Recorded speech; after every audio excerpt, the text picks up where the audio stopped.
Si vous aimez le mystère, le paranormal, et que vous souhaitez en savoir plus sur les recherches en cours, eh bien restez avec nous sur Fréquence Évasion et découvrons ensemble en compagnie de scientifiques et de témoins les phénomènes que l'on dit surnaturels. Patience, c'est dans une poignée de minutes sur Fréquence Évasion. Fréquence Évasion. Fréquence Évasion. Vous écoutez Fréquence Évasion dans quelques instants. La clé du mystère, nous recevons pour la deuxième fois aujourd'hui Mark O'Byrne, qui a écrit un livre 0,001% l'expérience de la réalité aux éditions Atlante. Et nous allons parler cette fois-ci des vies successives, de la réincarnation. À tout de suite. Poussez vos coups de gueule en direct sur l'antenne. Composez le 09 79 35 29 60, le direct live de Fréquence Évasion. Vos messages seront diffusés chaque jour sur l'antenne. La crise, le pouvoir d'achat, le gouvernement et tout autre sujet d'actualité, c'est la libre antenne sur Fréquence Évasion 09 79 35 29 60. Coup d'un appel local est gratuit depuis une ligne internet. Fréquence Évasion. Fréquence Évasion. Mark O'Byrne, bonjour et merci d'être avec nous. Bonjour Alain. Alors, nous allons parler des vies successives, des vies antérieures. Nous avions abordé le sujet à plusieurs reprises dans cette émission à propos des recherches du professeur Stevenson qui expliquait que les enfants, surtout en Inde, se souvenaient de leur vie passée. C'est votre cas, Mark O'Byrne? Oui, en fait, c'est un phénomène très courant, puisque pas seulement en Inde, on en retrouve un peu partout. La culture environnante fait que les enfants en parlent plus ou moins facilement. Alors, si vous êtes dans une civilisation qui reconnaît la réincarnation, vous exprimez en tant qu'enfant. Si vous êtes dans une civilisation qui prône tout à fait autre chose, eh ben, vous la fermez, comme on dit. Oui, c'est ça. Alors, justement, c'est ce qui expliquerait que le professeur Stevenson a recueilli beaucoup plus de témoignages en Inde. Oui, certainement, c'est l'explication, oui. À quel moment ces souvenirs vous sont-ils revenus? Alors la première fois, comme je raconte dans le livre 0,01%, ça s'est produit alors que mon père me donnait un bain, que je devais avoir dans les 6-7 ans. Ouais. J'en souviens très très bien. Les premiers souvenirs sont remontés à ce moment-là, et j'ai trouvé ça très très étrange. Ensuite, toujours comme c'est raconté dans le livre, la première réminiscence vraiment très très forte a eu lieu alors que j'avais à peu près 17 ans. Ah oui? À un moment tout à fait inattendu, puisque j'étais au ski dans les Pyrénées, après donc une journée entière de ski, et au retour, avant d'aller prendre un bon chocolat, tout d'un coup le souvenir m'est tombé dessus, vraiment aucun rapport avec la situation.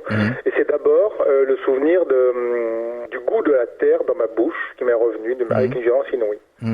Donc c'est une perception très très particulière, c'est le goût, j'avais de la terre plein ma bouche quand je suis mort, et la perception première qui a amené tout le reste, c'était celle-là. Et ces réminiscences correspondaient à quelle vie? Alors ça correspondait à une vie qui s'est passée en Grèce il y a 25 siècles.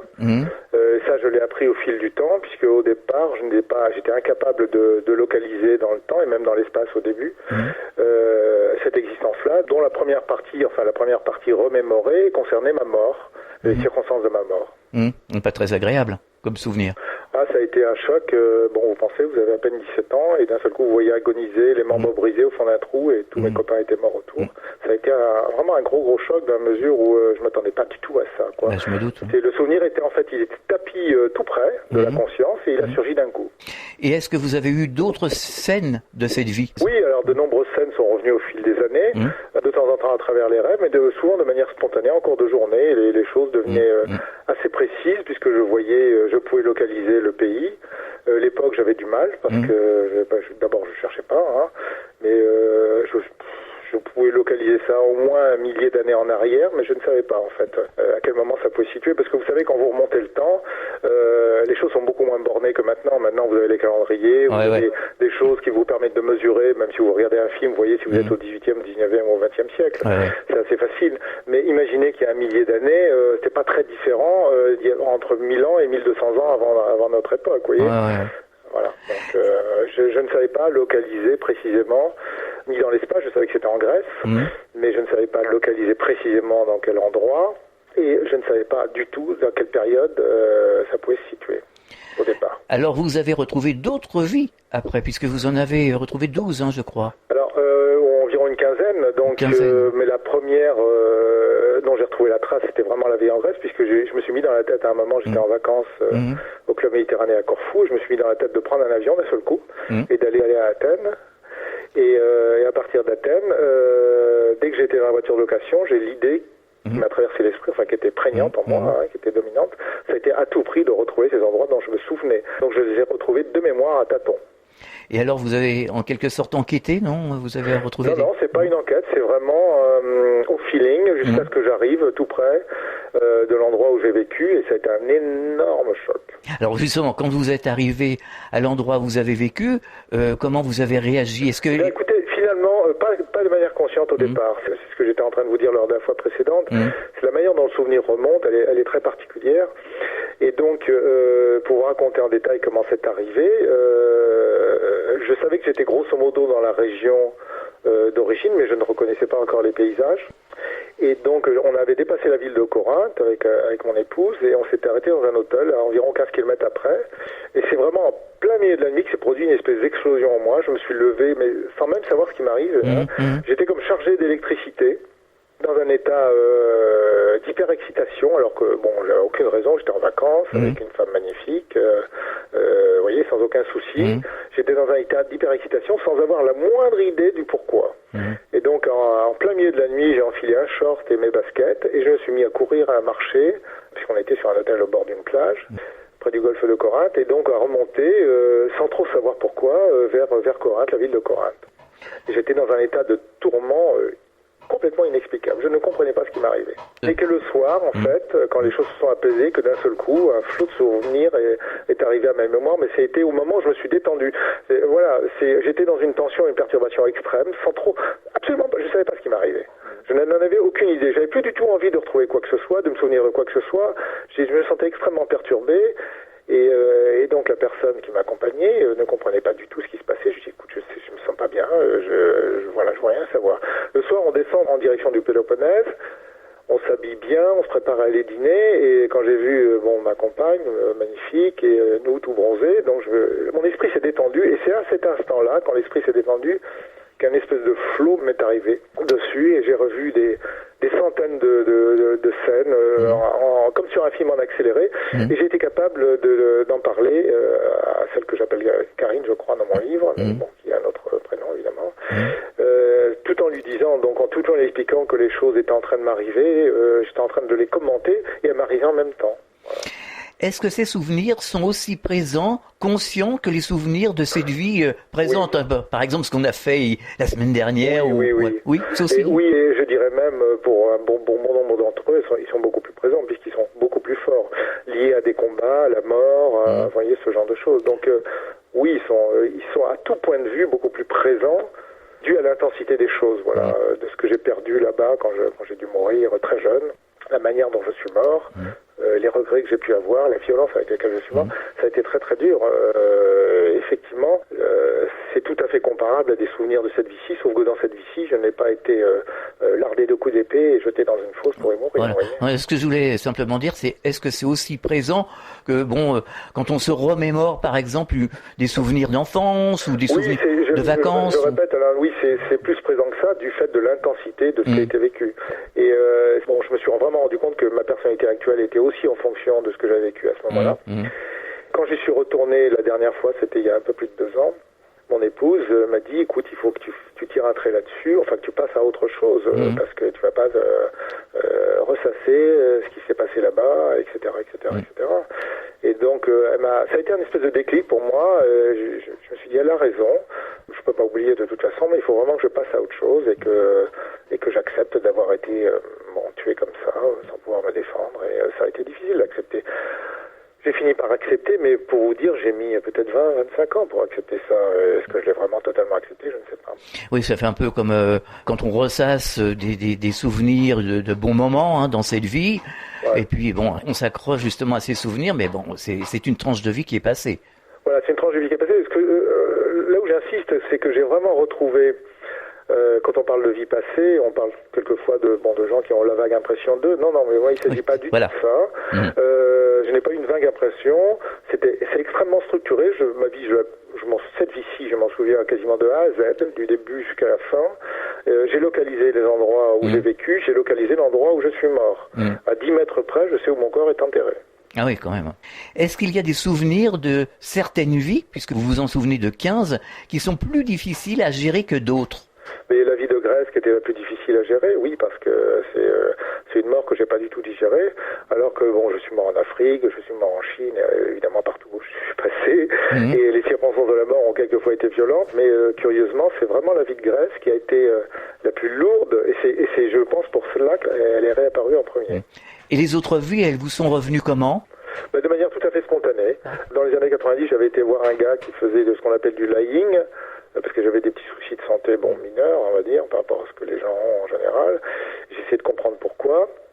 Et au cours de cette séance de lying, j'ai tout un tas de vies qui me sont revenues en tête de manière assez facile. Il suffisait vraiment d'ouvrir un petit peu l'esprit, et puis boum, c'est arrivé en cascade. Et par la suite, les choses arrivaient, naturellement. Les vies de femmes m'ont créé un problème au départ, parce que, évidemment, je suis un homme, un garçon. Et quand j'ai commencé à me remémorer en détail avec tout ce que ça suppose, je veux dire, là, de vie de femme, j'étais quand même un petit peu jeune. J'ai dit, il faut que la conscience, l'être incarné puisse engrammer tout ça, reprogrammer un petit peu ses cellules nerveuses en disant, je me souviens aussi de ça. Je sais ce que c'est que d'être une femme avec tout ce que ça suppose. Bien sûr. Nicole Drault, que nous recevons ici régulièrement, à plusieurs reprises nous a dit qu'à travers sa NDE, elle avait vu certaines de ses vies passées et qu'elle prenait conscience de la cohérence qu'il y avait entre elles et que tout semblait finalement logique. Absolument, mais c'est le sentiment qu'on a au fur et à mesure où on élargit son champ de vision. Parce qu'effectivement, si on réduit son champ de vision, sa conscience à une série d'événements, même dans sa vie présente, et qu'on élargit, si on se concentre vraiment sur une série d'événements, on voit de l'injustice, on qualifie les choses de bien ou de mal, on n'a pas l'image globale, comme diraient les Anglais, l'image globale de la situation. Plus on élargit sa connaissance et sa mémoire, plus on comprend effectivement que tout ça, ça fait partie d'un cheminement, d'un cycle, et on finit par comprendre que chacun d'entre nous peut se remémorer plus ou moins de choses, mais quand on commence à se remémorer beaucoup de choses, on finit par comprendre que l'existence sur Terre, dans ce monde-ci, dans cette dimension-ci, on n'y passe pas la totalité de l'éternité. C'est ce que je veux dire. Ce n'est qu'un cycle qui va peut-être durer, 40, 50, 60 000 ans, avec beaucoup de pauses dans les autres mondes, mais on ne va pas y passer les 60 milliards d'années suivants. On n'est pas originaire forcément, quand on parle d'origine, je crois qu'il y a beaucoup de mauvaise compréhension de la chose. On est en voyage de toute façon, et très probablement on était incarné sur le plan matériel dans d'autres régions, on va dire, du cosmos, avant d'arriver sur Terre. Ça me semble extrêmement probable pour chacun d'entre nous. Et c'est logique, oui. Quel est, selon vous, le véritable sens de l'incarnation des vies successives ? Alors, on parle d'apprentissage. Moi, je crois que ça a quelque chose à voir avec ça. Oui. Alors, quand on parle de karma, je pense que c'est quelque chose d'assez difficile à définir, surtout si on le pense en termes d'obligations, de sanctions et de récompenses. Je crois vraiment que le karma, c'est plus un instrument d'apprentissage. Et il me semble que c'est plus l'addiction qui nous fait nous réincarner plus ou moins vite. Mais bon, je suis pas sûr à 100%. Mais en tout cas pour moi, manifestement, c'est ça qui me pilote. Si vous avez été une femme et que vous n'avez pas, je prends un exemple tout bête, et que vous n'avez pas eu une maternité satisfaisante ou si vous vu grandir vos enfants correctement, vous allez puissamment désirer vivre cet épisode jusqu'à son terme, et vous allez revenir pour ça. Vous voyez, le désir, l'addiction, l'addiction au sens fort, je pense que c'est la chose majeure qui nous fait redescendre ici pour boucler la boucle. Et la boucle, elle se boucle en quelques dizaines de milliers d'années, et après on passe à autre chose. C'est une école, la Terre, c'est un terrain d'expérimentation. Moi, je crois que c'est l'image qui se rapproche le plus. Alors, toutes les images sont imparfaites, mais je pense que si on s'adresse à des personnes physiques, et c'est le cas sur votre radio, des personnes physiques incarnées comme moi, c'est l'image qui va être la moins fausse. Voilà. On marque une pause, on revient dans quelques instants. Fréquence Évasion Radio.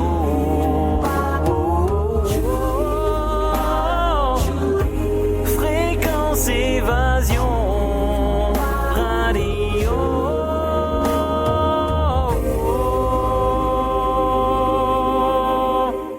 Nous sommes de retour, nous sommes toujours en compagnie de Marc Auburn et nous parlons de réincarnation, de vies successives.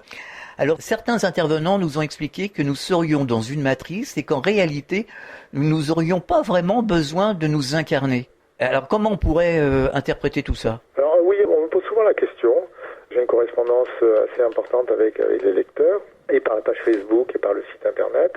Donc c'est une question qui revient un peu plus souvent en ce moment. Alors, je crois que c'est deux sujets qu'il faut séparer. D'abord, la matrice, moi j'en ai pris conscience il y a à peu près une trentaine d'années, mais c'est pas la matrice telle qu'on l'imagine à la Matrix comme le film. Hein.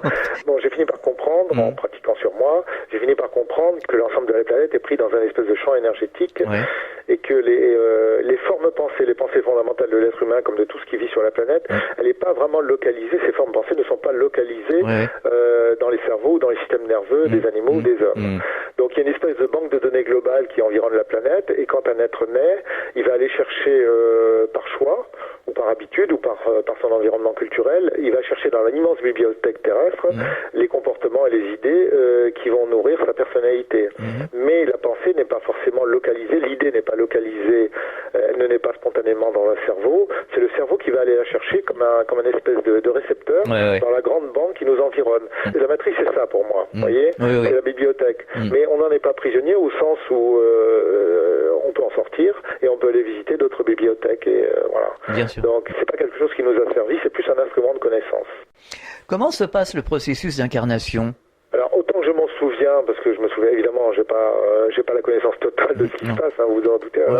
Donc il y a des choses dont je me souviens. Moi, je ne parle que de ce que je connais. Ce dont je me souviens avec beaucoup de netteté, c'est mon arrivée ici sur Terre lors de cette incarnation précédente, puisque j'étais dans les derniers instants dans la cour de l'hôpital avec des amis à moi, j'allais dire mes potes à moi, et j'étais pas spécialement stressé ni pressé, et que c'est la Corde d'Argent qui m'a dit, je m'en souviens très très bien de ce moment-là, qui m'a dit bon bah c'est le moment d'aller occuper le bon, j'avais déjà fait quelques allers-retours dedans, mais bon voilà, je m'en souviens très très bien, et à l'âge de, je m'en suis toujours souvenu de ce moment-là, et à l'âge de 4 ou 5 ans, je suis devenu ami avec un camarade, avec un garçon qui s'appelait Bernard, qui était fils du directeur de l'hôpital, et il m'a emmené chez lui, on était vraiment très jeunes, et j'ai voulu revoir l'endroit où je me trouvais à ce moment-là, et comme les plantes avaient beaucoup poussé dans le jardin de l'hôpital, j'avais été un petit peu perturbé par ça, en disant mais qu'est-ce que l'endroit a changé depuis que j'ai arrivé ici, vous voyez le genre de choses. Donc je me souviens de ce moment-là, je me souviens de quelques instants précédents dans les mondes supérieurs où j'étais en train d'élaborer entre guillemets des plans, en faisant bien d'autres choses aussi. Si vous voulez, ce dont je me souviens, c'est que l'incarnation nous paraît importante, mais pas si importante que ça. On n'en fait pas un fromage non plus, on sait qu'on va passer par là, on est assez motivé, hein, on est plutôt joyeux, on se dit voilà, on sait que ça va pas durer longtemps en termes de temps, parce que la notion de temps dans les mondes supérieurs elle est très très différente, on sait que ça va être extrêmement court, comme ici ils disent comme un coup de fusil, la vie passe comme un coup de fusil, dans ma région, j'habite le Roussillon, la vie passe comme un coup de fusil, c'est l'idée qu'on en a, on va apprendre beaucoup de choses, ça va pas être facile, mais on a tendance à être assez léger par rapport à ça, on ne fait pas, dans ce que je me souviens, on n'en fait pas un fromage, c'est pas la grande angoisse. Non. Donc voilà. Donc je me souviens pas de tout, mais je sais très bien qu'on forme d'abord un corps énergétique, puisque ça va être le véhicule principal qui va nous permettre de nous incarner. Donc on forme un corps énergétique à partir de rien, si on a complètement abandonné son corps énergétique de la dernière incarnation. Donc on en reforme un en complet, on l'harmonise avec ce qu'on est en réalité, et on le synchronise également avec l'ADN de l'autre. Enfin, c'est un mécanisme assez complexe. Je l'explique un petit peu sur certaines pages Facebook. L'incarnation, c'est pas simplement rentrer dans une espèce de boîte qui est le corps physique. On va créer un double maillage énergétique. On l'a étudié ça avec un ami qui est avec moi ce soir d'ailleurs. On l'a regardé chacun de notre côté. Et on crée un espèce de double maillage énergétique. Un premier maillage qui va emprisonner littéralement le corps de lumière et un second maillage qui va parcourir le corps physique.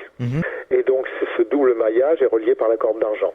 Ce qui explique que quand on est en voyage hors du corps, on est quand même malgré tout emprisonné dans un espèce de maillage énergétique et qu'on est ramené au corps par la Corde d'Argent, parce qu'elle-même elle est prolongée par tout un tas de filaments qui parcourent le corps de lumière. Voilà.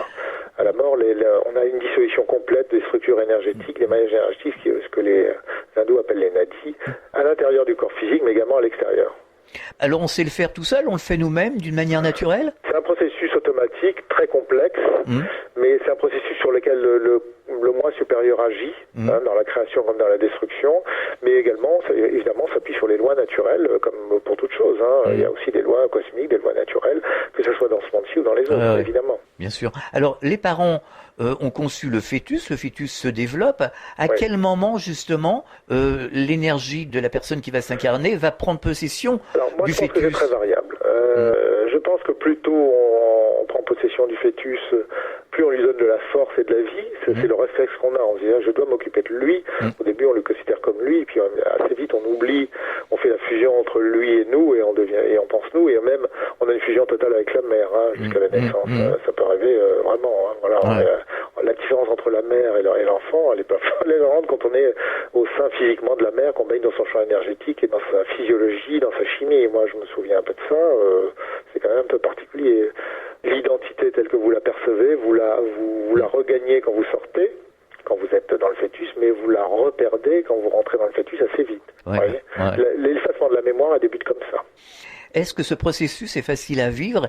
Est-ce qu'il est vécu d'une manière consciente, très consciente?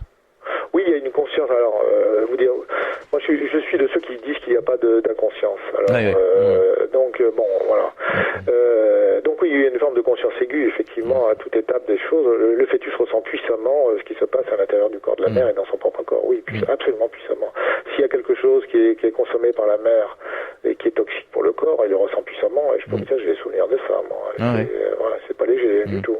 Et tout ça, ça passe par l'accord d'argent, finalement. Alors voilà, le lien entre ce que vous êtes, c'est-à-dire que vous êtes fondamentalement un esprit qui a un véhicule qui est le corps de lumière, moi je schématise, lequel corps de lumière est emprisonné dans un espèce de gros maillage énergétique. Ce gros maillage énergétique est connecté lui-même au maillage énergétique du corps physique. Voilà. Est-ce qu'on le vit d'une manière très consciente? Alors, l'essence de l'incarnation, en tout cas dans le processus de descente, on va dire, si on peut symboliser ça comme ça, ça va être justement d'oublier. Dans la première phase de la série d'incarnation, pour bien travailler l'incarnation, on va oublier, parce que ça c'est la règle du jeu, entre guillemets, local, du monde physique. Mais dans bon nombre de civilisations avancées, les gens gardent une mémoire de ce qu'ils ont été précédemment. Alors plus leur évolution est importante, plus ils vont percevoir ce qu'ils ont été. J'appelle ça l'éclairage. Moi, j'essaie d'écrire sur la page Facebook en ce moment ce que c'est que la spiritualité universelle, c'est-à-dire la spiritualité telle qu'elle est chez les peuples évolués de l'ensemble des univers. Donc de ce dont je me souviens.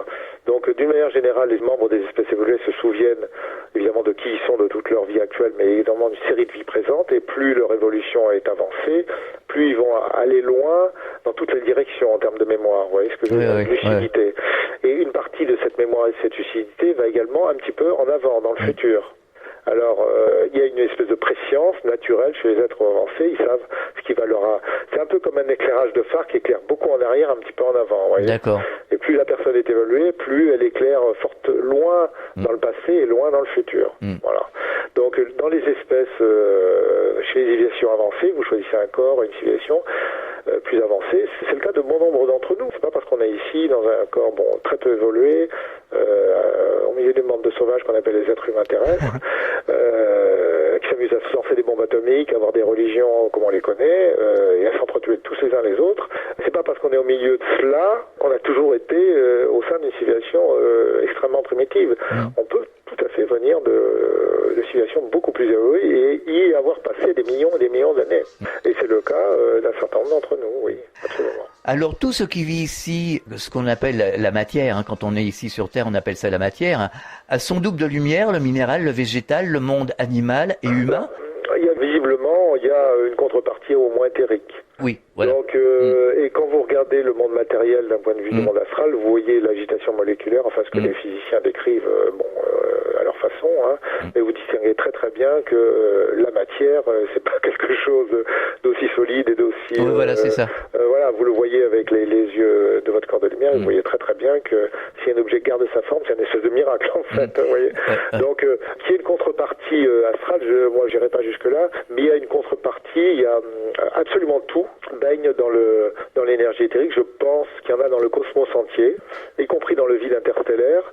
Et beaucoup de choses me donnent à penser que c'est la masse manquante de l'univers, cette énergie éthérique, parce que on a pu constater que cette énergie éthérique a une masse même très faible, mais elle a une masse, donc elle a une inertie, elle est sensible à la gravitation même de manière très faible.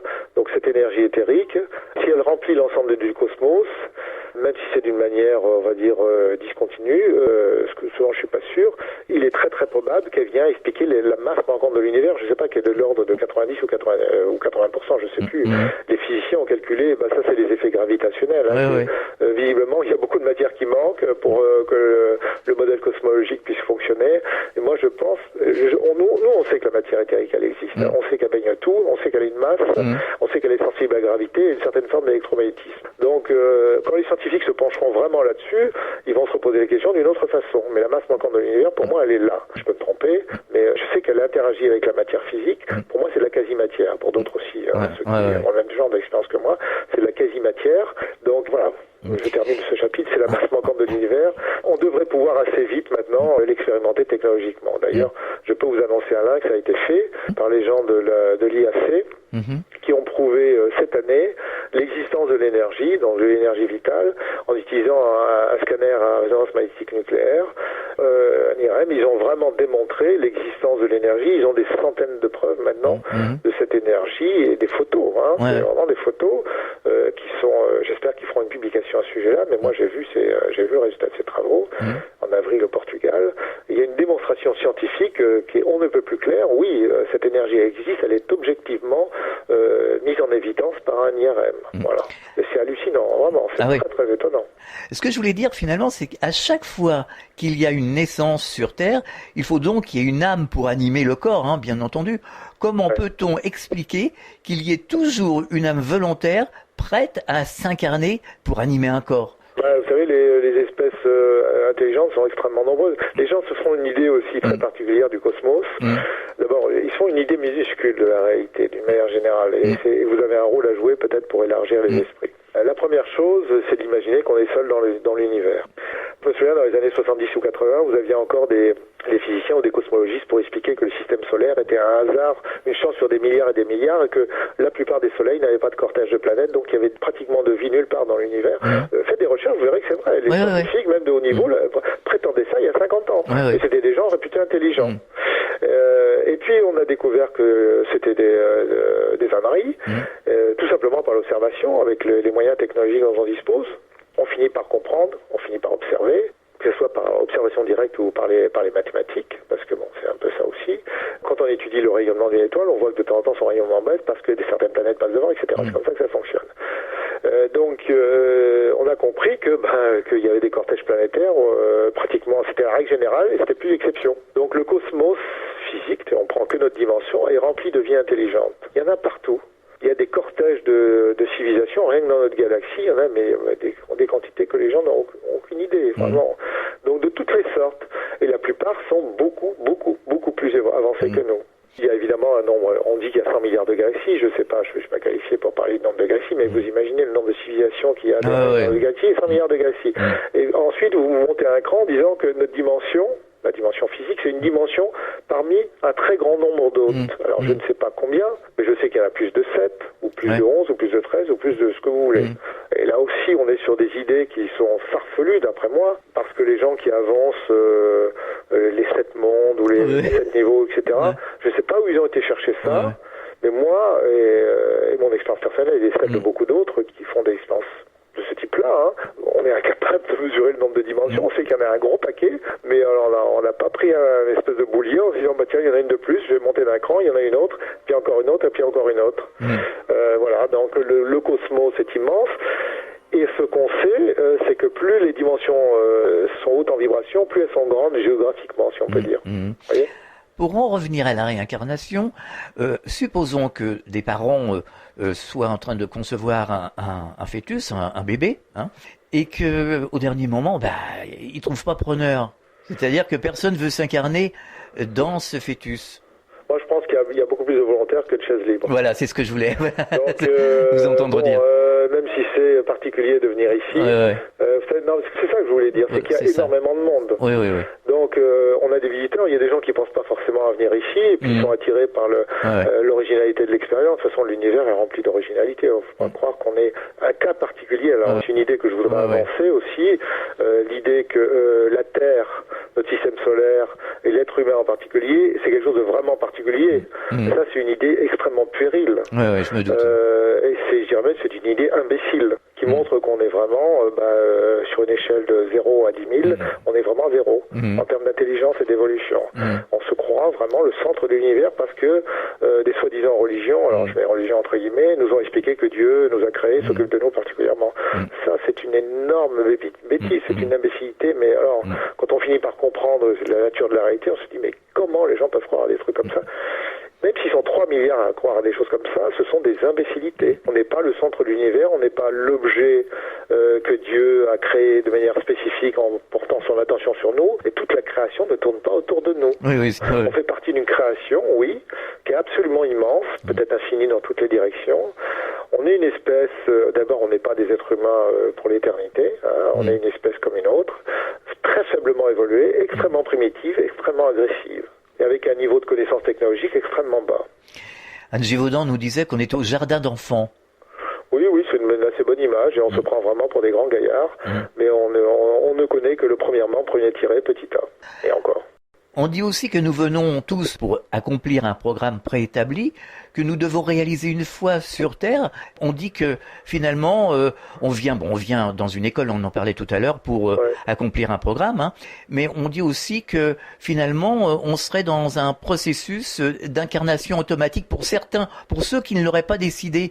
On dit aussi que la réincarnation est obligatoire finalement. Alors à un moment donné, vous êtes... Oui, ça c'est ce qui est prôné par certains courants de la religion, de la philosophie bouddhiste. Oui, je ne sais pas. Franchement, je pense que la réalité est certainement beaucoup plus complexe que ça, et qu'on peut avoir quelques difficultés à généraliser. Je pense qu'on a énormément de cas de figure, et effectivement les gens peuvent, je pense que c'est possible que les gens peuvent tomber dans une réincarnation de manière mécanique, mais je pense qu'il y a beaucoup plus de lucidité et de libération après la mort que ce qu'on peut imaginer, même si ça prend du temps. Et ça, je vous parle que d'observation directe. Je raconte dans mon bouquin, je raconte que j'ai vu sortir un gars vers ce qu'on appelle les limbes. Il a bien dû y passer 3 ou 4 siècles, vu comment il était habillé. Donc, 3 ou 4 siècles, c'est long, mais c'est court à la fois. Donc, les gens finissent par redevenir lucides d'une manière ou d'une autre, même s'ils croient à des choses, complètement farfelues, comme aux religions qui circulent actuellement sur Terre. Parce que ces religions-là, quand vous les considérez d'un point de vue des mondes supérieurs, elles vous semblent complètement farfelues. J'insiste bien là-dessus. Farfelues. Vous avez du mal à croire que les gens puissent croire à des choses pareilles. On marque une pause, on revient dans quelques instants. Poussez vos coups de gueule en direct sur l'antenne. Composez le 09 79 35 29 60, le direct live de Fréquence Évasion. Vos messages seront diffusés chaque jour sur l'antenne. La crise, le pouvoir d'achat, le gouvernement et tout autre sujet d'actualité, c'est la libre antenne sur Fréquence Évasion 09 79 35 29 60. Coup d'un appel local est gratuit depuis une ligne internet. Fréquence Évasion. Fréquence Évasion. Nous sommes de retour, nous sommes toujours en compagnie de Marc Auburn et nous parlons de réincarnation, de vie successive. Jacqueline Bousquet disait que nous étions rois dans notre royaume. Est-ce que c'est nous qui choisissons notre programme en toute liberté? Alors, le programme terrestre? Oui. Moi, je pense que oui, on le choisit, mais on le choisit aussi en groupe. Alors, il y a des gens qui avancent ça, mais moi, je me souviens de ça aussi. Je me souviens que mon programme, c'est mon programme, mais que je me suis concerté avec d'autres que j'ai pu croiser dans ma vie, quelquefois 5 minutes, mais il était prévu qu'on se rencontre et qu'on se croise quelquefois 5 minutes comme ça. Donc, oui, c'est un programme collectif, tout comme un programme individuel. On se met d'accord avant, finalement, quelque part. Voilà, dans les grandes lignes, on se met d'accord avant, et tout ça se passe, on va dire, dans la bonne humeur, avec beaucoup d'intelligence, comme sont les gens dans les mondes supérieurs. Quand on les rencontre, on se dit, mais qu'est-ce que c'est que ces gens-là? On va rencontrer le Christ puissance 15, quoi. Oui, beaucoup de discussions, d'attention, Oui, beaucoup de sensibilité, d'intelligence, de sensibilité dans toutes les directions, beaucoup de fraîcheur, de jeunesse en même temps, de sagesse en même temps. C'est voilà qui on est en réalité quand on ressort de l'incarnation terrestre et qu'on émerge petit à petit des systèmes de croyances.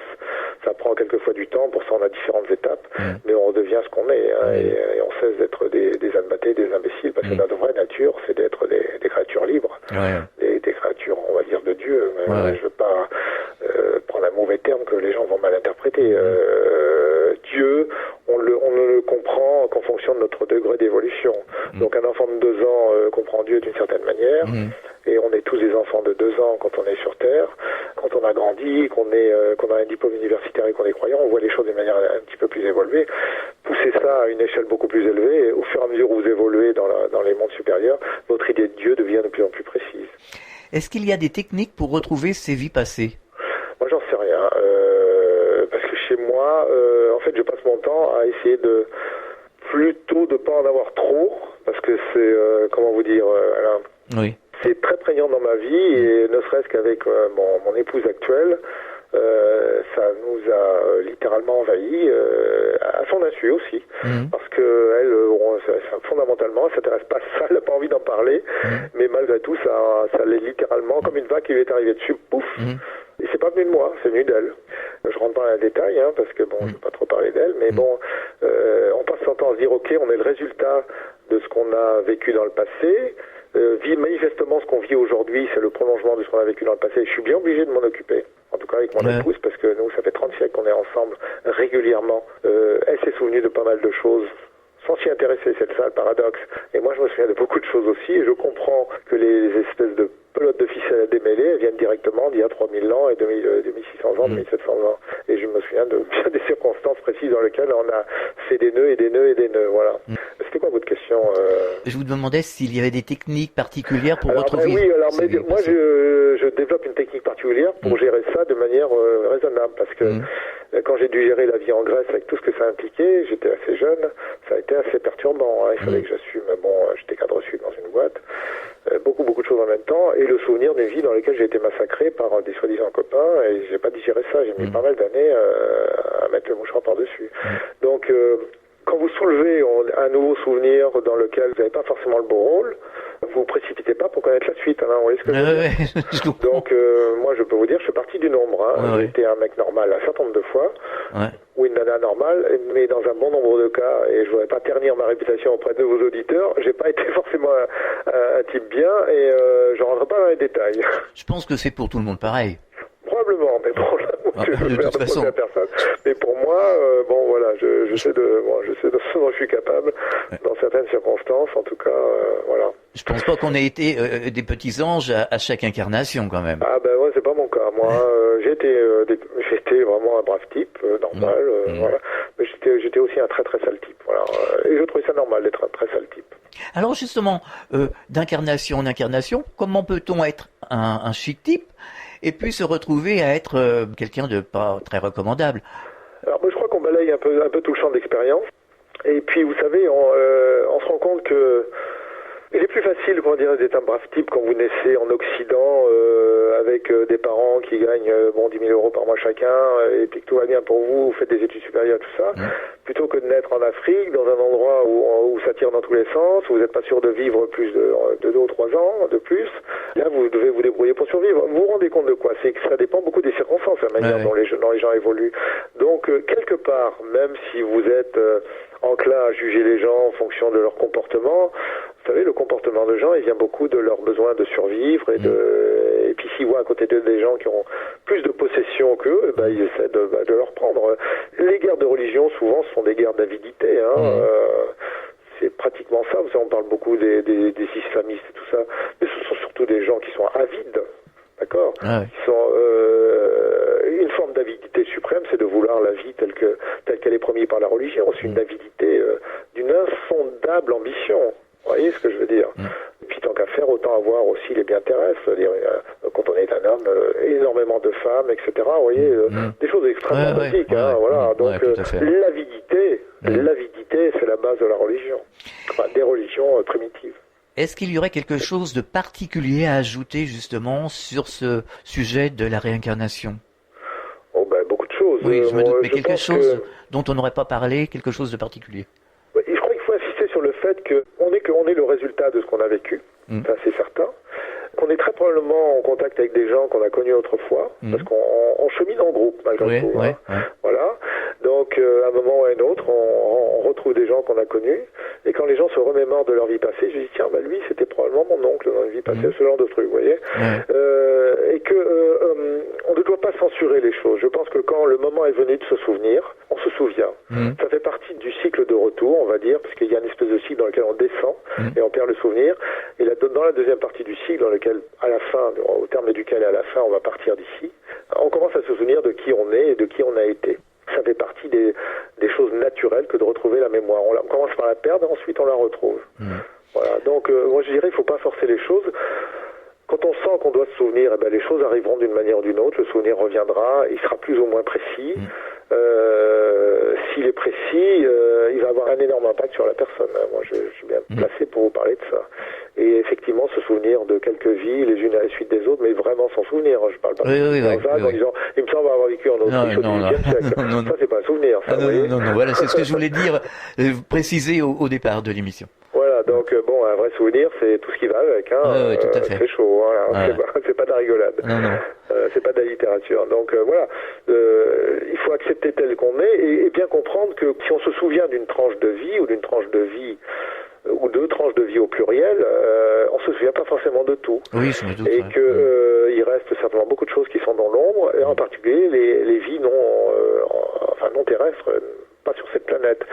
Et ça, c'est une espèce de saut dans les souvenirs où la mémoire commence à vous restituer des incarnations ou des vies sur d'autres plans d'existence, où vous pouvez être incarné, mais sur d'autres plans d'existence, ou des vies dans le cosmos physique, mais sur d'autres planètes, et pas forcément dans un corps humain. Ou alors dans un corps humain que vous diriez magnifique. Alors donc là, on rentre dans un domaine assez particulier. Mais la mémoire vous charrie ce genre de choses au bout d'un moment. Alors vous avez publié 0,001%, l'expérience de la réalité aux éditions Atlante. Vous avez un autre livre en préparation ? Oui, alors j'ai un autre livre en préparation, bien qu'étant très occupé, on va dire, sur des choses ordinaires, professionnelles, puisque je suis pas dans le business spirituel à proprement parler, je vis de bien d'autres choses, j'ai une entreprise, et donc je dois m'occuper de cette entreprise et de ses salariés. Et donc j'ai un autre livre en préparation qui va s'intituler Ouragan, et qui va mettre l'accent justement sur les relations particulières que nous pouvons avoir, en l'occurrence avec ma compagne, ma femme, c'est mon épouse, et de montrer à quel point ces relations qui sont anciennes peuvent avoir un impact sur le présent. Et pour nous, ça a été vraiment un ouragan, avec tout ce que ça comporte. Et pour ceux qui connaissent mon épouse, qui est une personne remarquable à tout point de vue, au sens littéral du terme, vous la remarquez. Donc pour ceux qui connaissent mon épouse, ils sont littéralement, et notre couple, ils sont éberlués de tout ce qui se passe autour de nous. Et ça va ça balaye à peu près tout le spectre que vous pouvez imaginer. Je ne sais pas si elle a vraiment envie que je raconte tout ça, je ne crois pas qu'elle a envie qu'on raconte tout ça, mais tout ce que vous pouvez entendre au cours de vos émissions, de réminiscences de vie passée, de contact avec des espèces extraterrestres, etc., on y a eu droit. D'accord. Voilà. Et il y a eu droit aussi. Eh bien, au moins, vous vous sentez pas seul. Et quelque chose de particulier, c'est qu'on a quand même fait, j'ai fait 3 voyageurs du corps avec elle. Ouais. Bon, elle était en train de dormir, mais je l'emportais avec moi. Donc ça, je trouve ça extraordinaire, parce que c'est la première personne avec qui je peux faire ce genre de choses. On a traversé différentes dimensions, aller-retour, et elle était toujours avec moi. Mais elle s'en souvient après ? Non, elle s'en souvient pas, elle était en état de sommeil, elle dormait contre moi, et c'est ça. j'ai essayé de la réveiller, mais je suis pas arrivé. Mais elle est restée avec moi. Il y a eu elle a eu une espèce de missing time, c'est-à-dire elle a cru qu'il était 8h et quelque chose la première fois, et il y avait 1h15, 1h30 de plus que ça, elle n'arrivait pas à comprendre ce qui s'était passé. Il y a quelque chose qui se heurtait dans son esprit. Et je dis, moi je sais de quoi il est question et pourquoi tu as cette espèce de sensation bizarre que tu as loupé quelque chose. On est partis en voyage dans un monde supérieur tous les deux. C'était extraordinaire. Et à ce moment-là, alors, on est très conscient. C'est dommage justement de perdre... Moi j'étais très conscient, j'ai passé mon temps à essayer de la réveiller. Oui, mais quand elle était de l'autre côté, finalement, avec vous, elle était réveillée. Elle dormait contre moi. Elle dormait contre moi. Elle était dans j'essayais de lui dire, bon, réveille-toi, mais en même temps, je lui disais, mais surtout ne reste pas, parce que avec ton rêve, tu risques de nous entraîner ailleurs, j'ai pas du tout envie d'aller n'importe où. Donc, ne reste pas, réveille-toi. Bon, ça s'est passé 3 fois. Je sais pas comment on peut réveiller quelqu'un qui dort dans le monde, dans les mondes supérieurs. Moi, j'y suis pas arrivé. Pourtant, j'ai crié fort, mentalement parlant, très très fort. Mais quand on sort de son corps, justement, la nuit, d'une manière automatique, est-ce qu'on continue à dormir, ou alors, à ce moment-là, on est conscient? Mais c'est le fait de... Le voyageur du corps, par définition, c'est la pleine conscience. Oui. Si vous n'avez pas la pleine conscience, c'est tout autre chose, mais c'est pas un voyageur du corps conscient. Oui, mais la nuit, quand on sort, quand on s'endort, on sort tous la nuit. Oui, plus ou moins loin, plus ou moins. Oui, voilà. Oui, alors vous êtes dans un espèce d'état d'inconscience, on peut dire, si on peut parler de ça, mais en fait, vous êtes plutôt dans un état de rêve. Oui, voilà. Et le rêve, c'est une activité mental incontrôlé, dans lequel la lucidité, la mémoire, il y a différents paramètres là-dessus. La lucidité, la mémoire, et le contrôle que vous avez sur les choses est très bas. Voilà, c'est ça. C'est là-dessus qu'il faudrait travailler finalement pour essayer justement de franchir la barrière. Ben, il y a un travail à faire, je pense, comme les gens de l'IAC l'enseignent. Au départ, moi, je travaillais pas du tout sur l'énergie. Je me suis vraiment rendu compte que j'avais tort. Parce que pour moi, c'était l'énergie, c'était ce qui m'alourdissait quand je me barrais hors de mon corps. Et c'était vraiment quelque chose de vraiment... c'était un boulet pour moi. Et ces gens-là développent des techniques sur la base de la maîtrise énergétique. Et je me suis vraiment rendu compte que c'était vraiment une très très belle voie pour arriver à faire des voyages hors du corps en pleine conscience. Au cours du voyage que j'ai fait au Portugal, dans leur centre, ils ont une espèce de campus au Portugal, en pleine campagne. J'ai expérimenté une technologie basée sur des ondes sonores et qui sont projetées dans tout le corps. Et j'étais surpris de voir que cette technologie-là augmentait mon niveau vibratoire en 5 minutes. Chose que j'aurais obtenue en 1 heure ou 2 ou 3, parfois avec beaucoup de travail. Donc là, j'ai commandé cette technologie et je vais l'expérimenter en aveugle, on va dire, auprès de différentes personnes pour voir si ça peut être utilisé pour élever le niveau vibratoire de manière, on va dire, technologique. Et à partir de cette nouvelle plateforme, c'est comme si la personne montait de 2 ou 3 étages, pouvoir accéder à des états de conscience plus facilement, vous voyez. Donc on va tester ça avec un de mes amis. Alors on peut vous retrouver sur Internet, sur www.marc-auburn.com. Et surtout sur Facebook. Sur Facebook également. Pour terminer, est-ce que vous auriez un message adressé aux auditeurs ? Alors là, vous me prenez à froid. Justement. Écoutez, portez-vous bien. Non, mais mon message principal, c'est ne croyez rien que vous puissiez expérimenter vous-même. À commencer par ce que je vous raconte moi. Donc, je dis souvent, je l'écris souvent, les mots n'ont aucune valeur. Vous voyez, il y a ça 3 semaines, 4 semaines, il y a quelqu'un qui m'a contacté par intermédiaire du site internet. C'était quelqu'un qui cherchait à faire un voyage hors du corps depuis plusieurs années. Et il a réussi au cours du mois de septembre 4 fois dans la même nuit. Il se reconnaîtra s'il écoute votre émission. Et voilà, donc il a expérimenté et il s'est vraiment rendu compte qu'on peut raconter n'importe quoi et imaginer n'importe quoi. Les mots sont vides quand on vit l'expérience. C'est quelque chose d'absolument neuf et c'est quelque chose qui bouleverse complètement sa vie de fond en comble. Il n'aurait pas pu imaginer ça, bien qu'il ait imaginé quelque chose avant de réussir, qu'il voulait réaliser ça.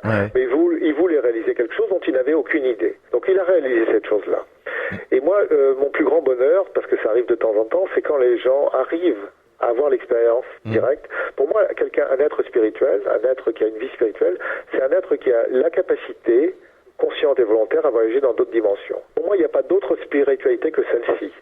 Sinon, on va tomber dans un système de croyance, quel qu'il soit, et au pire, ça sera une religion. Ce qui pour moi est une calamité.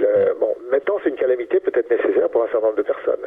Mais la personne qui est capable, à un moment de sa vie, de passer dans une autre dimension en pleine conscience, c'était le cas de cette personne qui se reconnaîtra si elle écoute votre émission, et qui témoigne aussi sur la page Facebook, dans la rubrique Autres voyageurs. C'est un de mes amis dont le surnom est Pierre qui anime cette rubrique, et on en a quand même quelques-uns qui se sont signalés. Et qu'est-ce qui se passe ?